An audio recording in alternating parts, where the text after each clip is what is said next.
Bon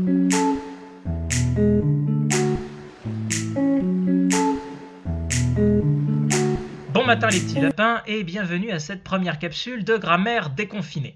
Nous allons commencer de manière très simple, très basique, par les classes de mots, une notion grammaticale de base, mais ça fait jamais de mal de les revoir, surtout quand le français n'est pas notre langue maternelle. Tout d'abord donc, les classes de mots.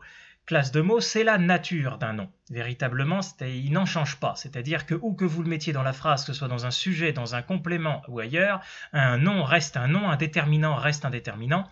La nature, la classe du mot ne change jamais. Quand vous ouvrez un dictionnaire, quand vous trouvez les mots, à côté, entre parenthèses, vous avez une petite abréviation qui vous donne sa nature et ça ne change jamais. Nous allons donc commencer par le nom, notion grammaticale véritablement de base et la première des classes de mots. Le nom se divise en deux catégories. Il y a tout d'abord les noms communs, que vous trouvez dans le dictionnaire avec l'initiale NC. Nom commun, c'est quoi? Ça désigne, ça nomme, un nom nomme quelque chose, c'est le nom donc d'un objet, d'un être vivant, d'un lieu, d'une chose du quotidien, mais rien de précis, c'est-à-dire vraiment dans la généralité. Une table, un arbre, un arc-en-ciel, un lac, une rivière, une amie, un cerf-volant, la musique, le courage, ça on nomme les émotions aussi. Vous voyez, toutes ces choses-là. Ça, ce sont des noms communs. Vous les voyez, je les ai mis ici en vert. Pourquoi il y a du bleu? Parce que les noms communs sont presque toujours précédés d'un déterminant. Pourquoi presque? Ça dépend d'où est-ce que vous le mettez dans la phrase. Mais 99% du temps, vous avez un déterminant devant le nom commun. Le déterminant, j'en ferai une deuxième capsule de grammaire déconfinée qui va suivre bientôt. Ça détermine le genre et le nombre du nom commun.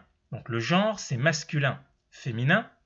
Le nombre, c'est singulier, pluriel. J'y reviendrai également avec les déterminants. Donc, avec le déterminant, vous savez si vous mettez un S ou si par exemple, là je prends un chien, la femelle du chien c'est une chienne, puis ici il y a plusieurs chiens, vous mettriez des chiens avec un S. Donc le nom commun peut être mis au pluriel. Ou au féminin, il peut varier. Le nom commun peut également avoir un trait comptable ou un trait non comptable. Alors, qu'est-ce que c'est que ça? Un trait comptable, c'est pas compliqué, c'est que l'on peut simplement compter ce qui est nommé par le nom commun. Un homme, des cailloux, c'est des choses que l'on peut prendre dans la main, que l'on peut véritablement quantifier. Donc, quel que soit, même si c'est très très nombreux, ça reste quelque chose de comptable. Le trait non comptable, là, on va parler plus des idées, des sentiments, des traits de caractère, des émotions. Et là, c'est plus difficile à quantifier. La beauté, la solitude, le courage, l'amour, l'amitié, la bravoure, c'est synonyme de courage, vous me direz. Mais voyez, toutes ces émotions, tous ces sentiments-là, ces traits de caractère, ce n'est pas chiffrable. C'est quelque chose un peu d'indéfini. Et dans ce cas, on le laisse généralement au singulier. Voilà donc pour le nom commun. Toujours ou presque un déterminant devant, peut varier. Singulier, pluriel, masculin, féminin, désigne un objet, un être vivant, un lieu, quelque chose du quotidien de manière générale. Il y a aussi les noms propres. Les noms propres que vous trouverez dans les dictionnaires, dans une classe à part. Dans le petit Larousse, c'est à la fin du dictionnaire après les pages roses, et dans le petit Robert, c'est carrément un autre dictionnaire à part des noms communs, des adjectifs, etc. Noms propres, c'est quoi? C'est les noms qui appartiennent en propre ou en propriété aux personnes, aux lieux, aux institutions à qui ils ont été donnés. Donc moi, mon nom c'est Rémi, mon prénom, j'ai une amie qui s'appelle Françoise, on connaît tous, qu'on l'apprécie ou pas, Justin Trudeau, Premier ministre du Canada, bien Justin, prénom, c'est un nom propre, Trudeau, nom de famille, pardon, c'est un nom propre également, Saint-Laurent, que ce soit le fleuve ou le personnage, c'est un nom propre, Québec, Canada, Obidjiwan, etc. Ils prennent toujours une majuscule. Si vous n'êtes pas sûr ou que vous avez un nom dans un texte que vous identifiez comme un nom et qu'il n'y a pas de majuscule, c'est que c'est un nom commun. Ils ne sont pas précédés d'un déterminant, sauf suffisamment d'exceptions pour que j'en parle. Donc les pays, les régimes politiques et les institutions. On dit bien le Canada, le Québec. Ce sont des noms propres, mais on met un déterminant devant. L'Église également avec un « et » majuscule. Là, ne pas confondre avec l'église avec un « et » minuscule. L'église et minuscule nom commun, on parle du bâtiment où l'on va prier. L'église avec un « et » majuscule, c'est une institution. Une institution, c'est toute une création humaine de gestion administrative, si vous voulez. Donc l'église avec un « et » majuscule, c'est l'institution, l'organisation. Je vais prendre l'exemple de l'église catholique. On a le pape, les diocèses, etc., les archevêques. Tout ça, ça fait partie de l'église avec un « et » majuscule. L'État également, qui est synonyme de gouvernement. C'est-à-dire que on a le gouvernement, la fonction publique qui est en dessous, tout ce qui fait fonctionner finalement un pays, ça c'est l'État avec un « et » majuscule, à ne pas confondre avec l'État non commun avec un « et » minuscule. Quand vous tombez à bicyclette et que vous voyez que vous avez rayé le cadre de votre vélo, oh là là, mon vélo est en mauvais état. Ben là, vous ne mettez pas de majuscule, c'est un nom commun. L'Empire romain qui est un pays, etc., etc. Mais sinon, pas de déterminant.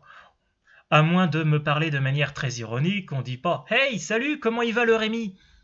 Ce sont des choses qui se disent à l'oral, pour rire, entre amis, mais qui ne sont pas grammaticalement correctes. Les noms propres ne prennent pas de déterminant, justement parce que ce n'est pas commun, pas besoin de mettre un déterminant devant.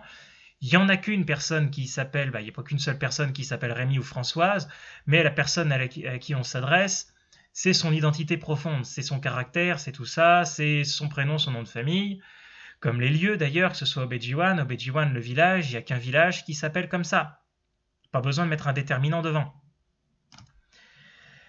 Les noms propres, pour terminer avec, peuvent être associés à un nom commun facultatif, donc conserver le déterminant. Ça explique une autre exception.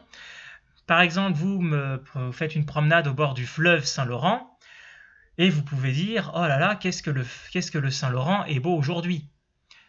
Oui, là, il y a un déterminant devant le nom propre, mais parce qu'il y a le nom commun fleuve qui est passé à la trappe, que l'on a enlevé, parce qu'il n'est pas obligatoire. On sait que l'on parle du fleuve Saint-Laurent, donc on peut l'enlever. Pareil, ici à côté de Obedjiwan, il y a le réservoir Gouin, c'est ce grand lac de barrage. Eh bien, quand un de mes élèves me dit « j'ai été pêcher sur le Gouin », très bien, pas besoin de mettre le nom commun réservoir. On enlève le nom commun réservoir. Le Gouin, ça passe. Je suis allé randonner au Chikatna, je sais que c'est une montagne à côté d'Obedjiwan, on peut enlever le nom mont. Par contre, là où on est obligé de le laisser, c'est dans certains cas quand le nom propre vraiment qualifie un nom commun et on est obligé de le mettre pour savoir de quoi on parle.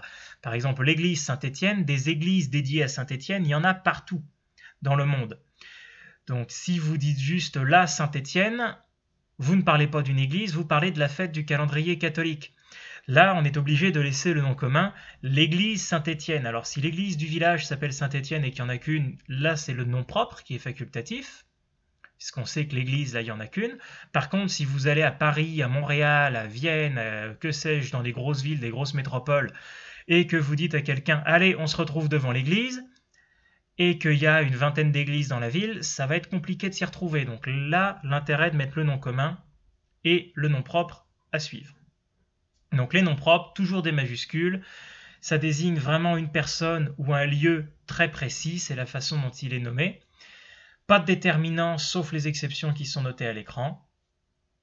C'est ce qui termine cette première capsule de grammaire déconfinée. La prochaine sera consacrée aux déterminants. D'ici là, portez-vous bien, restez chez vous, ça va bien aller.